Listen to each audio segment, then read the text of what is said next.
Buenos días.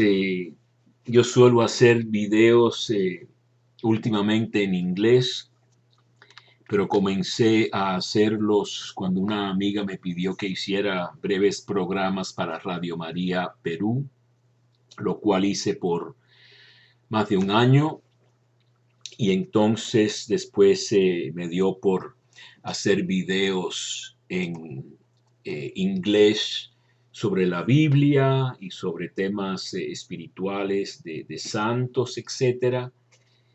Y en estos días quería hacer uno en español y hablar de algo muy bello para mí, muy importante.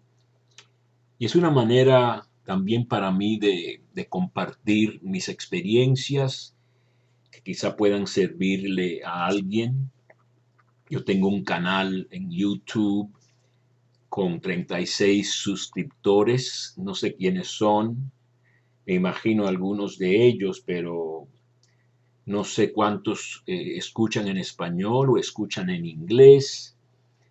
El número 36, dice la tradición judía, es el número de los justos, tzadikim, que sostienen al mundo. Así que a lo mejor los míos son esos justos, ¿verdad? Por lo menos el número corresponde. Yo quería hablar de probablemente la cosa más fundamental de mi vida y que tiene por lo menos dos caras, como tantas cosas, que es mi experiencia con los frailes dominicos en México. Yo nací en Cuba, mi mamá era una mujer piadosa, pero no santurrona de demostrar su religiosidad, una mujer muy llana, muy de la tierra, vamos a decir. Mi papá era un hombre que temía a Dios, pero tampoco de religiosidad, de ostentación. Y en esa situación me crié, no voy a hablar de toda mi vida, sí tuve una experiencia eh, de Cristo crucificado, una imagen, una cruz, un crucifijo de tamaño real. Así me parecía a mí cuando yo me metí en una sacristía en Cuba con mi mamá, siendo la sacristía más o menos lugar, si no prohibido, por lo menos sagrado, misterioso. Yo diría 4 o 5 años. Y al ver ese crucifijo tipo español, con las llagas moradas, etcétera, las rodillas todas ensangrentadas, tuve lo que el gran estudioso Rudolf Otto llama la experiencia de lo luminoso, la experiencia de lo que es de Dios sobrenatural, que él describe también como mysterium tremendum et fascinans, un misterio, algo misterioso, tremendo, que inspira pavor, espanto, asombro, pero a la misma vez es fascinante, te atrae, no te da un miedo que te repela, sino que envuelve lo que es la majestad temible de Dios, ¿no? Dice la carta a los hebreos, es algo terrible caer en manos del Dios vivo, ¿verdad? Nuestro Dios es un fuego devorador, etcétera. En Sinaí la gente temblaba y decían que no querían oír a Dios directamente, que mejor Moisés fuera el intermediario. Entonces yo tuve esa experiencia, después en mi niñez me dediqué a la oración en ratos muy difíciles de mi familia, que había muchos pleitos y cosas de ese tipo. Yo recurrí al rosario, a la oración de muy joven. Y a los 12 años hice una oración muy extraña, ¿no? Eh, Le dije a Dios que yo sabía que me iba a apartar de Él, pero que me convirtiera a los 18 años. Es una cosa un poco asombrosa que alguien dijera algo parecido, ¿verdad? De hecho, me convertí a los 19, no a los 18. Y después me he tenido que convertir muchas otras veces. Cuando tenía yo alrededor de 10 años, no quería que se me olvidara esto, yo iba a una escuela americana porque llegué de Cuba con casi 8 años de edad. Iba a escuela pública en Estados Unidos, en Cuba. Había estado con los hermanos de La Salle. Y iba al catecismo, llevado por unas monjas de esa época, en los años 60, se vestían totalmente de monjas y todo eso. Y un día, creo yo, en el año 63, que si no me equivoco es el año de la canonización de San Martín de Porras. Yo digo Porras porque he leído las actas de su beatificación y otros libros, y en verdad es Porras, no Porres, pero todos lo llamamos San Martín de Porres. Y eran unos muñequitos, como decimos en Cuba, caricaturas, ¿no? Es decir, dibujos de este santo negro con un hábito, que yo en esa época no sabía qué tipo de hábito era, pero me llamó mucho la atención el cuento de este santo relatado en estos muñequitos. Y no sospechaba que unos años después, no muchos, estaría yo entrando a la orden de los dominicos en México. Entonces, ¿qué pasó? Que yo tuve muchas experiencias tremendas con drogas, especialmente LSD en esa época, cuando yo tenía 18 años.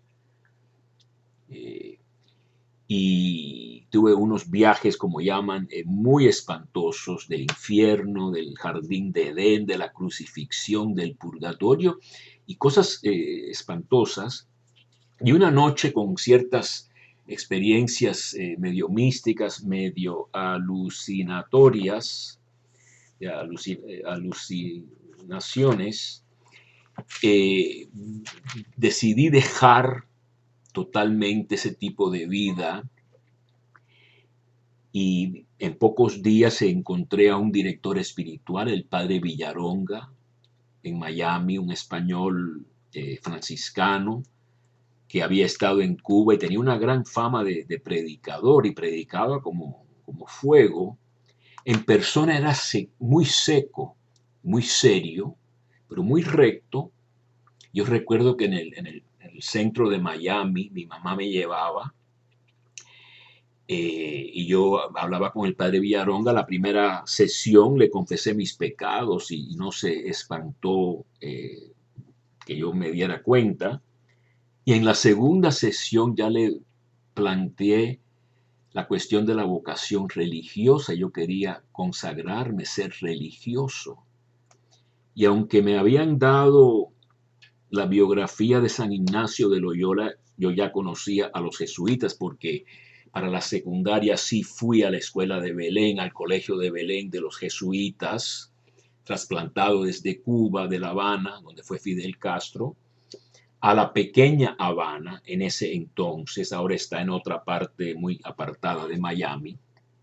En esa época era una escuela muy pequeña, 200 estudiantes, todos cubanos, quizá un americano o dos, y los padres jesuitas, a veces pasando por todas las tribulaciones y confusiones después del Concilio Vaticano II, que muchos se cuestionaron muchas cosas, ¿no?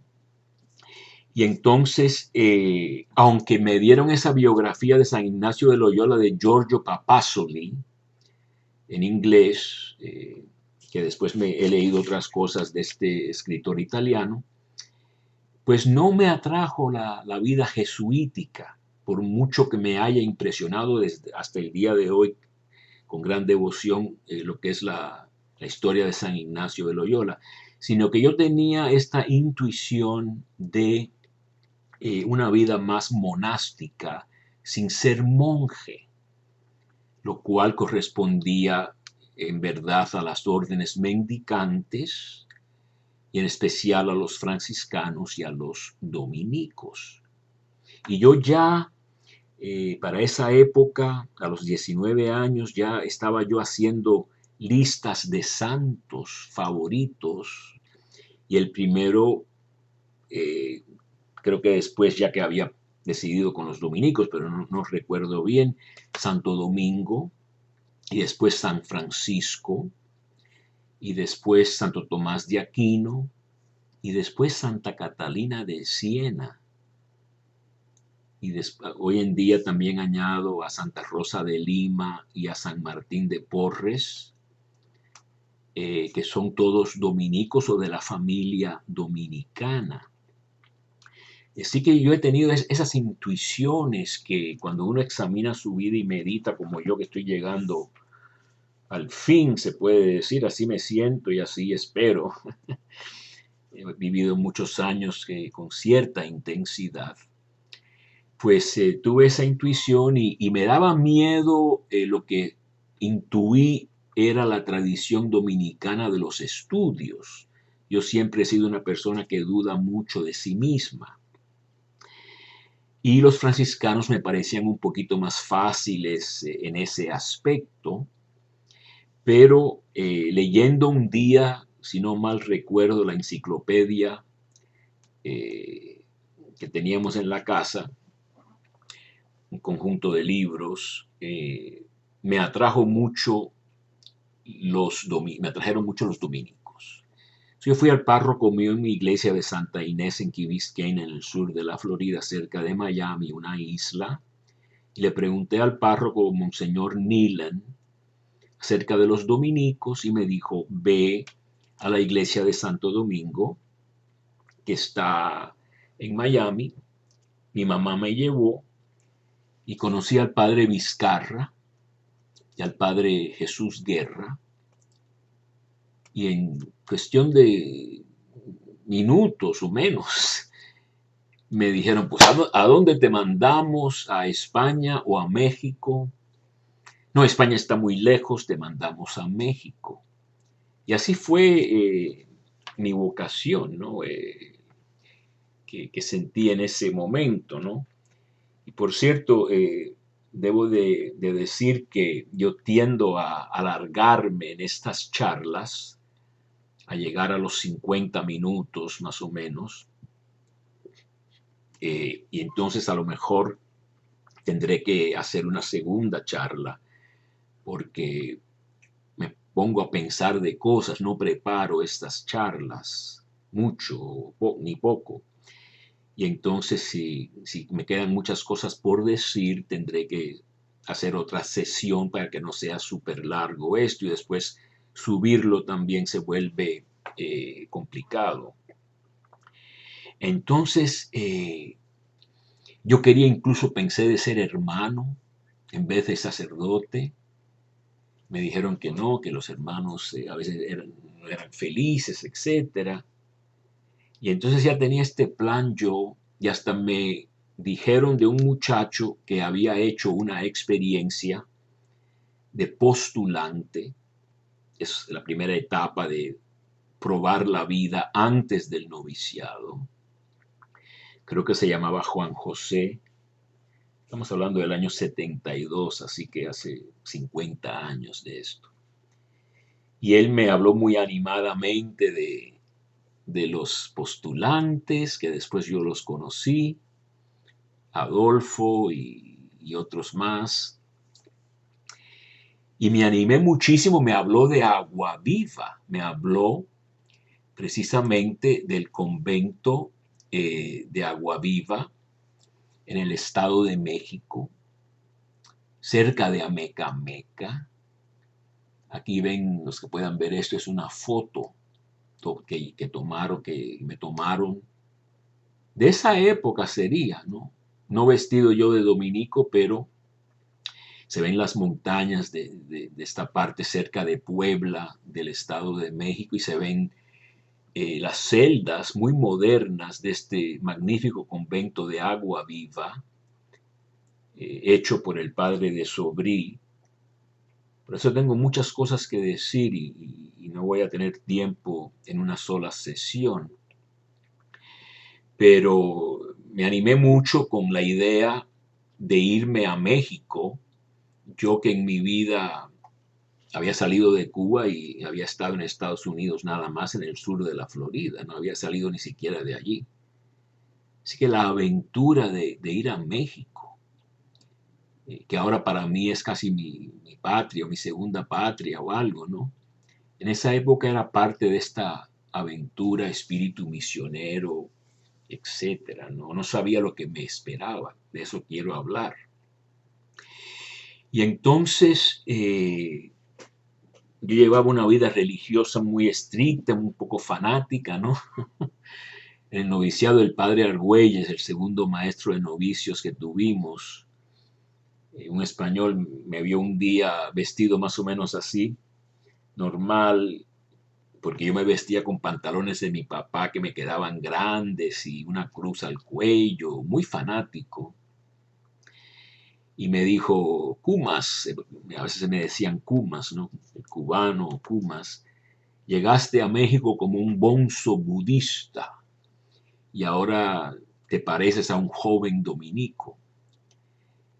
Y les voy a contar un poco del espíritu de los dominicos que yo encontré en ese lugar. Entonces comencé a cartearme con el padre de Sobrí un poco, que era un gran dominico francés, Agustín de Sobrí. Tenía un hermano misionero en Chiapas, si no me equivoco, o en Oaxaca. Así que los dos hermanos fueron a México, pero de Sobrí había tenido una historia muy interesante en la iglesia francesa. Fue prior del convento de Yves Congar, uno de los grandes teólogos del Concilio Vaticano II, si no el más grande, que yo tuve la dicha de poder almorzar con él en París, en el convento de Santiago de París, de la Rue de los Tanneries. Y entonces me preparé para ir a México.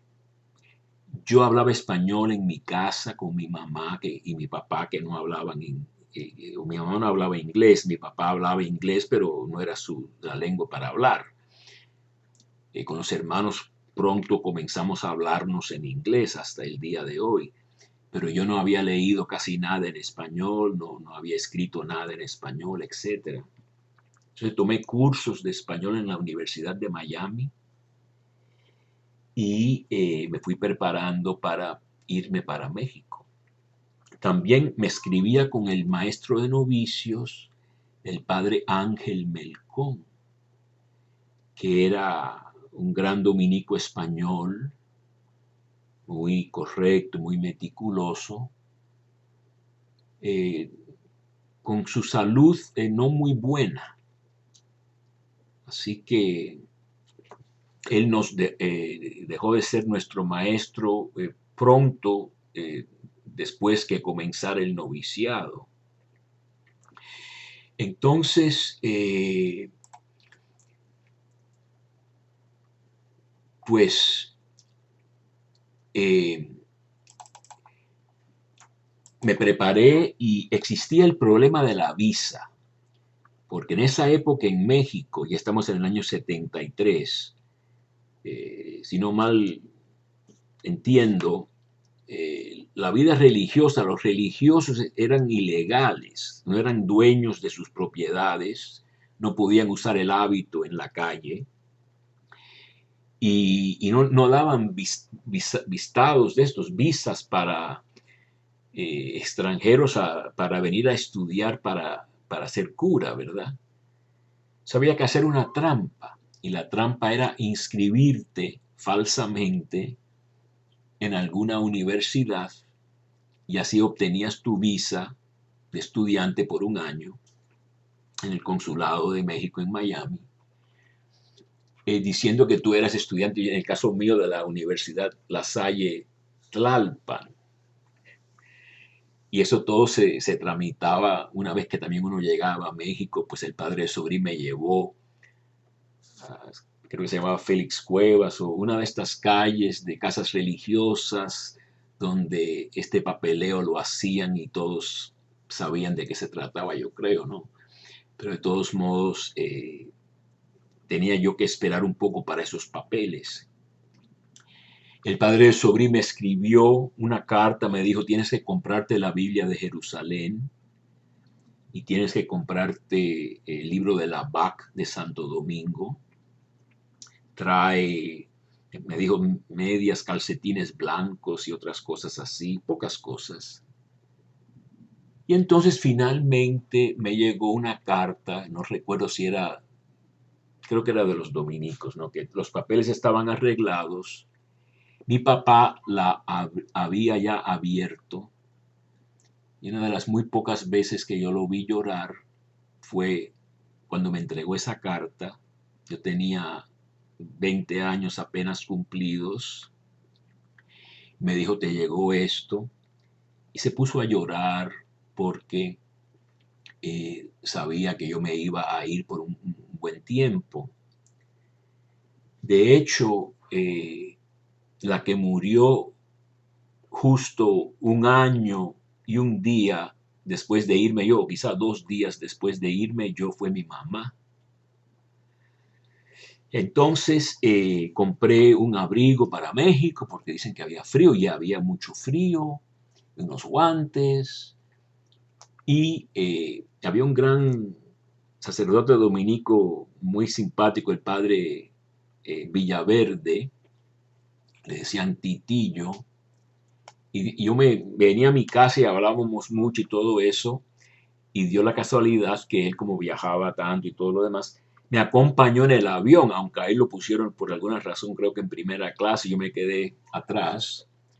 Llegamos a la Ciudad de México, me acuerdo yo creo que era el 13 de julio, que precisamente es el aniversario de cuando murió Frida Kahlo en el 40 en el 54. Yo llegué 19 años después. Y entonces nos fuimos en taxi hasta el CUC, el Centro Universitario Cultural, que era un edificio supermoderno de 7 pisos, con un auditorio de primera clase, con aparatos para traducción o interpretación simultánea, todo construido por el padre Agustín de Sobrí, el provincial. También había logrado que hiciera que el Echeverría, el secretario de Estado en ese entonces, ¿no? El secretario del Interior, ¿no? El ministro del Interior o de Gobernación, construyera la carretera al convento de Aguaviva. Vaya, era un hombre que conocía al Papa Pablo VI, un gran hombre de la iglesia con cierta importancia, ¿no? Y nunca olvidaré cuando entra a esta sala del CUC, y era todo casi de lujo, ¿no? Pisos de, de madera, no sé cómo le llaman, de marqué, no sé, tipos de muy curiosos. Y entra y me dice, oh, a ti te conozco por cartas. Y entonces así empezó mi experiencia con los dominicos. Era el convento de San Alberto Magno, si no me equivoco, el Centro Universitario Cultural o el CUC, en Odontología 35, que era una calle ahí mismo donde está la UNAM, la Universidad Nacional Autónoma de México, enorme, muy interesante y muy bella. Y odontología tenía que ver con la escuela de odontología. Y recuerdo mi primera cena con unas quesadillas de estas de hierbas, ¿no? Y había un fray Martín que después se volvió diácono permanente y después le decían el diácono no tan permanente porque llegó a ser sacerdote, se convirtió en sacerdote. Y estaba el padre Julián Pablo, que era artista, y no sé si lo hizo adrede o no, pero me puso en mi celda, en un cuarto bastante, para mí casi lujoso, ¿no? Un dibujo un poco espantoso, no sé si era para hacerme una broma o ponerme a prueba o algo. Estaba el padre Laudelino Cuetos, que después fue provincial, que todavía yo he visto cuando el oficio de la liturgia de las horas, ¿no? Laudes y la misa la ponían durante la pandemia. Todavía quizá la ponen, ¿no? Desde este mismo convento, casi 50 años después. Y eran toda gente muy normal y estaba el padre Julián Pablo, como dije, y me di cuenta que vaya, en privado, entre la comunidad, pues eran hombres normales. Y había un dicho que decía el siguiente, ¿no? Los dominicos, los novicios parecen santos, pero no lo son. Los estudiantes, que es lo que llaman a los seminaristas, porque en los dominicos no son seminaristas, no es un seminario, es una casa de estudios o algo por el estilo, se llaman estudiantes después del noviciado, ya con votos religiosos, sencillos o temporales, o después se hacen votos solemnes, que es el tipo de voto más alto de la iglesia, que es de por vida, voto perpetuo. Y si los estudiantes ni parecen santos ni lo son, así que han perdido por lo menos la hipocresía. Y después los sacerdotes no parecen santos, pero sí lo son.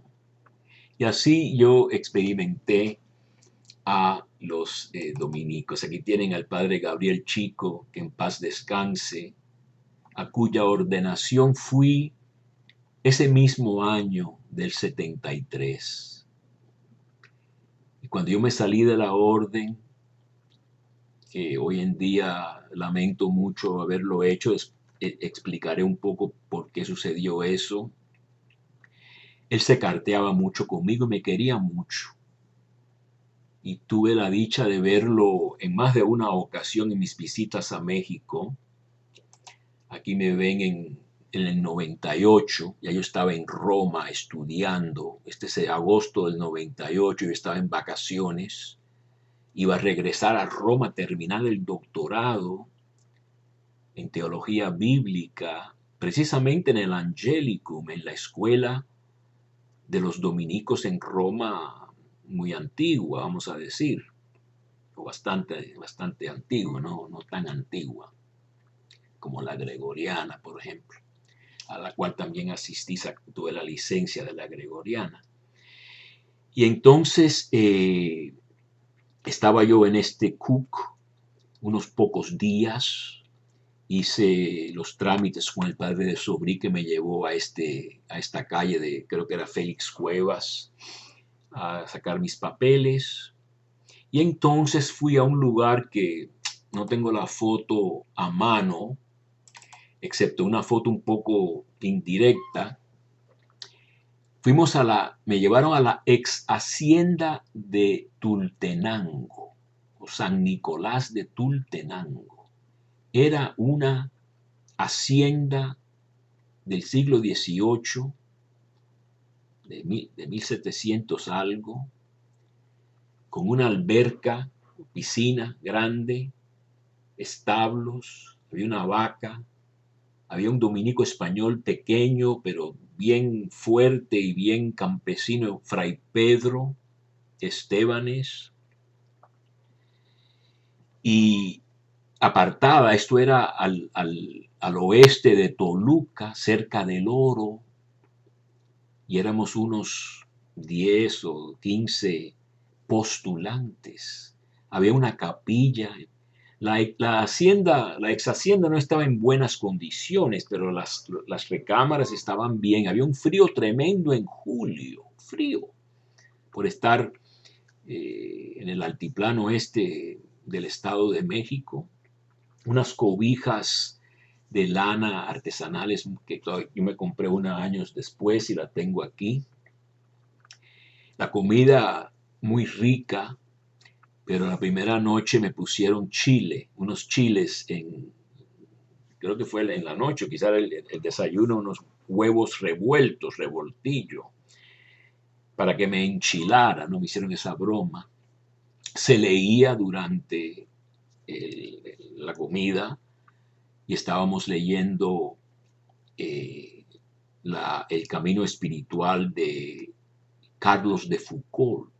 canonizado hace unas pocas semanas, de Jean-François Sis, un gran escritor francés que después he leído mucho. Y entonces vivíamos en esta ex hacienda, caminábamos por el huerto, había árboles de manzanas y paseábamos un poco nada más. Por aquí me ven a caballo. Está Antonio Pérez y otra gente de este lugar. Los indígenas mazaguas venían a misa descalzos, oliendo a humo de sus casas, poco ventiladas, y sacaban billetes para la misa, la donación, ¿no? La colecta. Me tocó unos años después ir a una primera comunión de gente rica, riquísima, porque en México a veces son muy ricos o muy pobres, y la casa era una casa señorial con unos patios, unos jardines enormes. Y dimos una misa allí para no sé qué ocasión fue. Y cuando llegó la hora de la colecta, toda la gente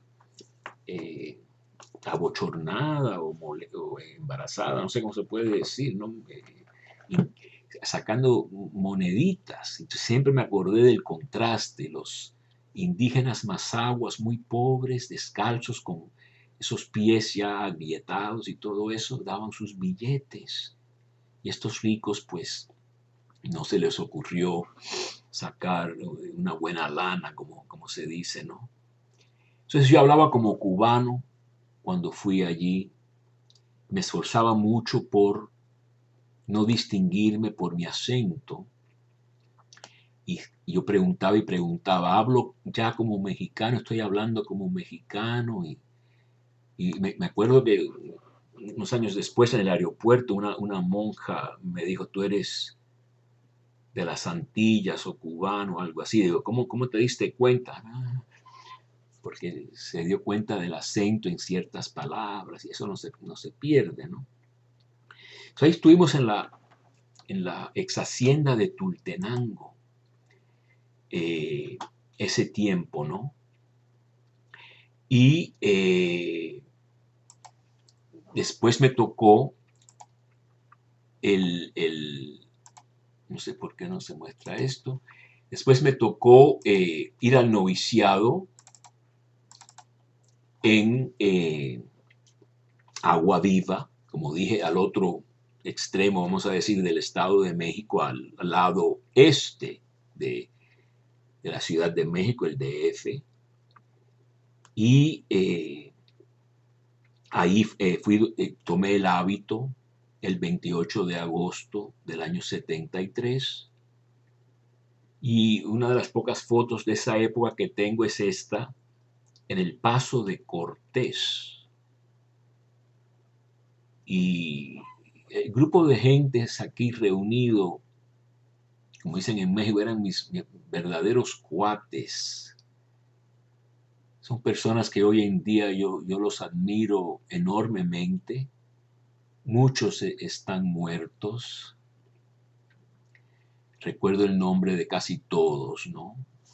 Así que está Enrique Ruiz, un historiador experto en las casas, que organizó el primer Congreso de Teología Latinoamericana en Latinoamérica, precisamente en el CUC, en el año 75. Llegaron todos los grandes teólogos de la liberación, Leonardo Boff, su hermano Clodovis Boff, todos excepto Gustavo Gutiérrez y él del Cámara.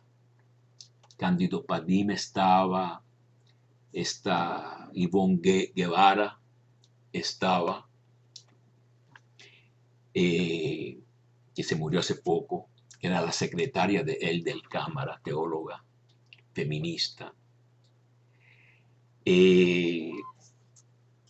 Grandes personajes, Enrique Dussel, que fue profesor mío, vino este jesuita español muy famoso, que se me olvidan los nombres ahora, Alfaro creo que se llamaba, y otros muchos grandes pensadores, y yo a los 22 años fascinado, ¿verdad?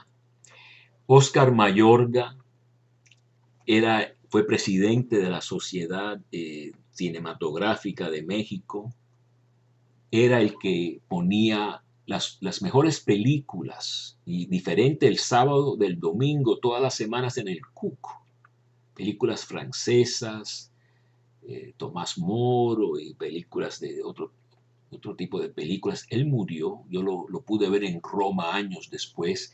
Este era un hermano que se llamaba Benítez.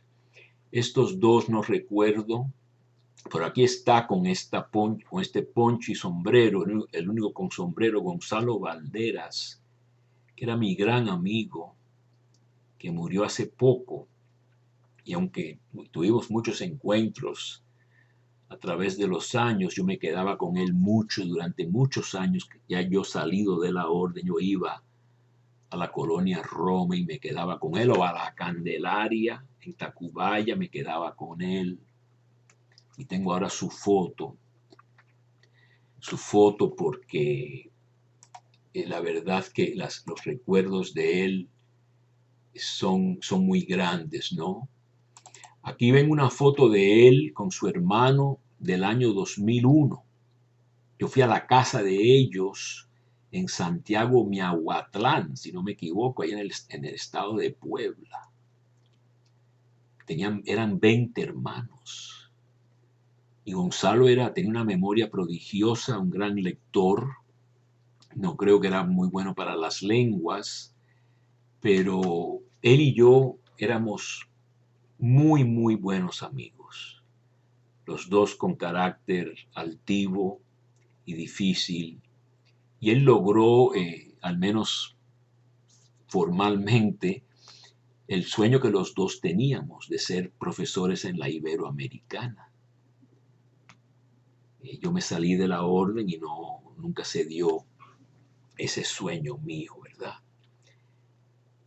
Pero el noviciado fue muy interesante. Regresemos un momento a este paso de Cortés, ¿no? Entonces está Arturito, que hacía pequeñas estatuas de gis o tiza, como decimos en Cuba. Él las esculpía. Este es el Benítez, un hermano cooperador. Este es el Martín, el diácono no tan permanente que me encontré la primera noche y le pregunté de qué son las quesadillas estas, me dice de hierba. También murió este gran hermano Pablo Guízar, creo que era sobrino de un famoso y quizás santo obispo de Michoacán. Él manejaba el camión, el bus, cuando íbamos de viaje, nos reíamos mucho los dos juntos. Él era aficionado a la radio, ¿cómo se llama eso? De transmitir en onda corta, lo que fuera. Y aquí tienen a Mauricio Beuchot, que aún vive, que desde ese entonces ya, para mí, y en verdad era y es, un gran filósofo, un verdadero dominico, conocedor de la filosofía, un sabio. Y yo recuerdo que años después, cuando me tocó ya saliéndome de la orden todavía de dominico, fui a la Universidad Católica de América en Washington, capital de Estados Unidos, estudiando filosofía. Me tocó probablemente uno de los más famosos metafísicos, filósofos de la metafísica tomista en esa universidad, el padre Whipple. Y yo le escribí a Mauricio que para mí él sabía más que el padre Whipple. Tenía la mitad de la edad. Y está Miguel Concha. Cuando yo lo vi años después, yo he salido ya de la orden, nada más al verlo rompí en lágrimas, en llanto, ¿no? Por la pasión de él. Yo no estaba de acuerdo con todas sus ideas, pero ha seguido. Y yo lo veía en la misa en el Cook. Y la verdad que Él era el prior del noviciado y después fue prior de la casa de estudios, así que yo conviví con él muchos años, ¿eh? Este soy yo en el centro con yo le llamo el abrigo ¿no? Un tipo de, no sé cómo se llama eso, que es medio impermeable, ¿no? Laudelino Cuetos fue provincial español. Miguel Ángel Bocanegra, yo llegué a pelearme con él a puños, ¿no? Él se salió también. Se me olvida su nombre, era un experto. A mí me espantó cuando sabía el orden de los capítulos en el Evangelio de Juan. Yo no podía creer que alguien se supiera de qué se trataba en cada parte del Evangelio de Juan. Hoy en día yo soy capaz de hacerlo, más o menos, yo creo. Pero él me espantó. Y entonces aquí ven al padre Gerard, que era belga, un personaje clásico dominico tipo francés, hablaba francés y español. Decía los jesuitas, no podía decir jesuitas. Yo aprendí a pronunciar la J en México, porque en Cuba decimos jugo, dame un jugo, dame un jugo. Y entonces aquí el que no es dominico era el padre, se me olvida su nombre, no sé si era Gardiazabal, que era un carmelita descalzo, español, vasco, que cuando dio su charla, su retiro, aquí estábamos en retiro, así que era un retiro del primer año del noviciado, posiblemente ya estábamos entrados en el 74, en invierno parece. Yo quería cambiarme a los carmelitas, estaba muy inestable, ¿no? Era muy inestable. Y años después sí entré a los carmelitas, así que he tenido una vida bien larga y con muchos acontecimientos, ¿verdad? Y aquí me ven cuando profesé con el hábito completo con dos muchachas de los pueblos de ahí. Los sábados salíamos con hábito y todo a evangelizar o a dar catequesis. Y nos invitaban después a unos frijolitos, muchas veces, que quería decir toda una comida mexicana. Esto es el campo, cerca de Amecameca. Guajolote, arroz a la mexicana, frijoles con tortillas, a veces pulque. Nos daban pulque los sábados por la noche, que es una bebida fermentada del maguey. Yo veía a los campesinos sacar el aguamiel, raspaban el corazón del maguey con un burro, con una de estas cosas, no sé cómo se llaman, frutas secas, ¿no? Vacías, no huecas, y sacaban el jugo que después se fermentaba, y la gente común y pobre no tomaban tequila tanto como pulque en los bares, así se emborrachaban con el pulque. Entonces, imagínense qué experiencia más rica de estar en el campo dando catequesis y después la convivencia social con el humor mexicano, ¿verdad?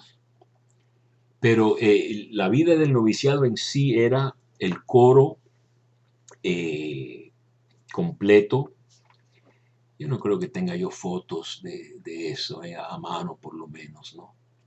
Aquí está la capilla de Villacuapa, que es otro lugar, pero de todos modos teníamos coro, con dos coros, nos alternábamos los salmos, o las partes de los salmos, y el fondo de esta capilla de Agua Viva era de cristal, así que se veía todo el valle y las montañas. Era una cosa diseñada.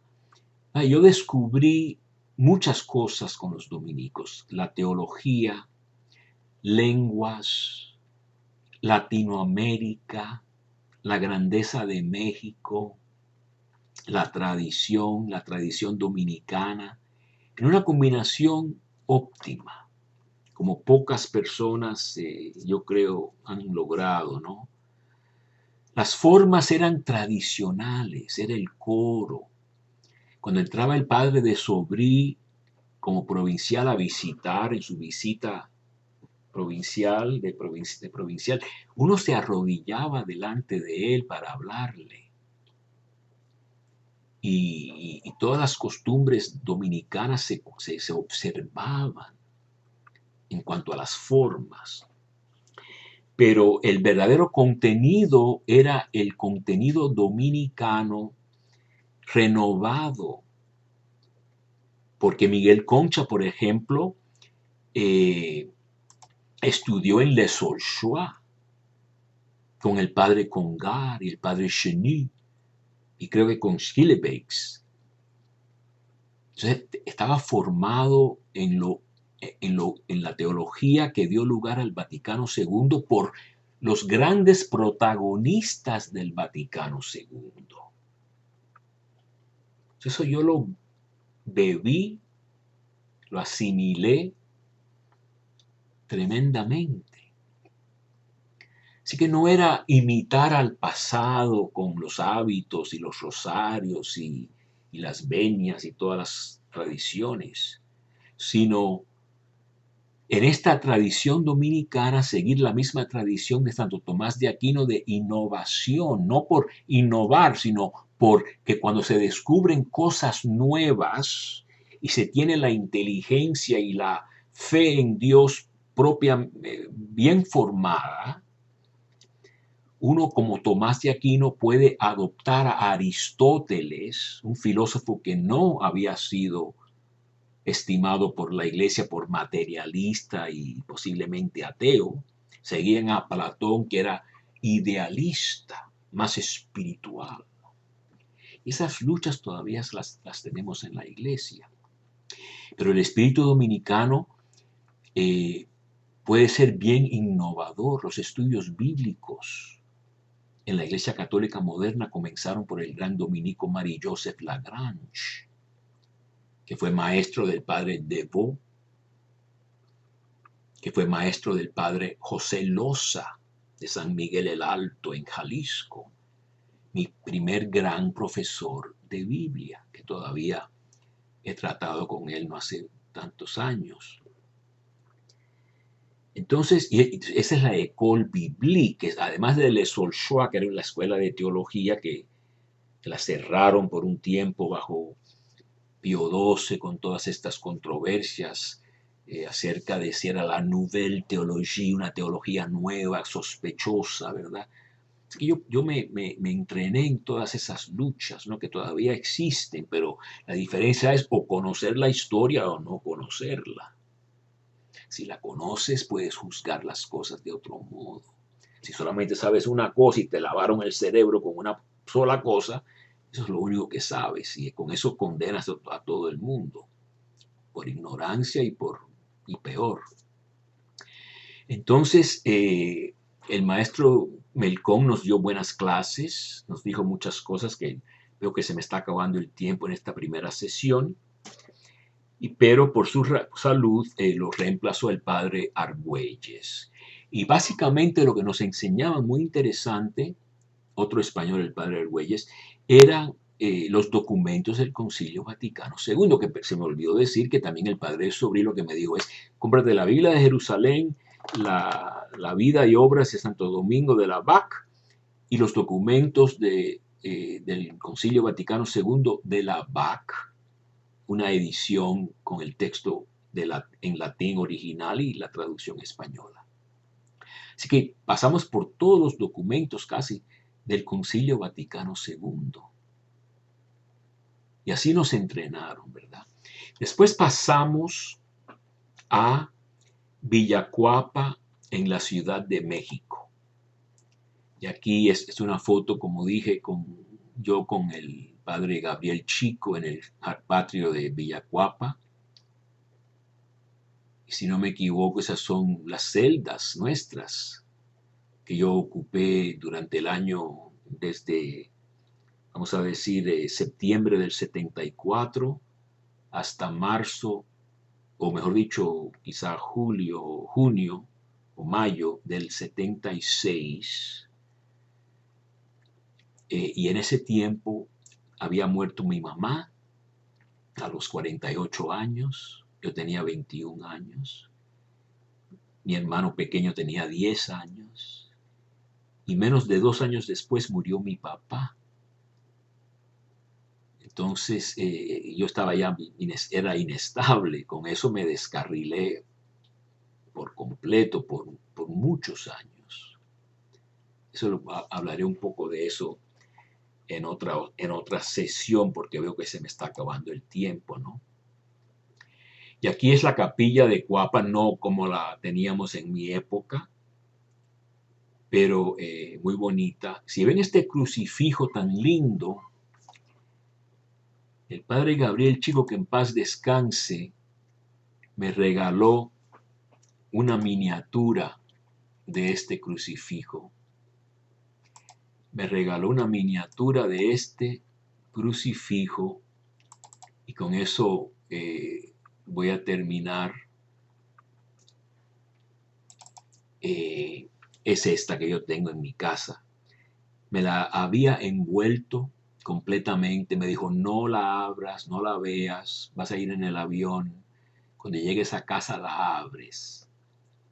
Y él, recuerdo que una vez en Agua Viva, ya después yo, de postulante de nuevo, que es otro cuento que haré la próxima sesión, me dijo, lee tú el Viernes Santo la lectura de Isaías del siervo sufriente, el cuarto cántico del siervo sufriente, porque tú has sufrido mucho.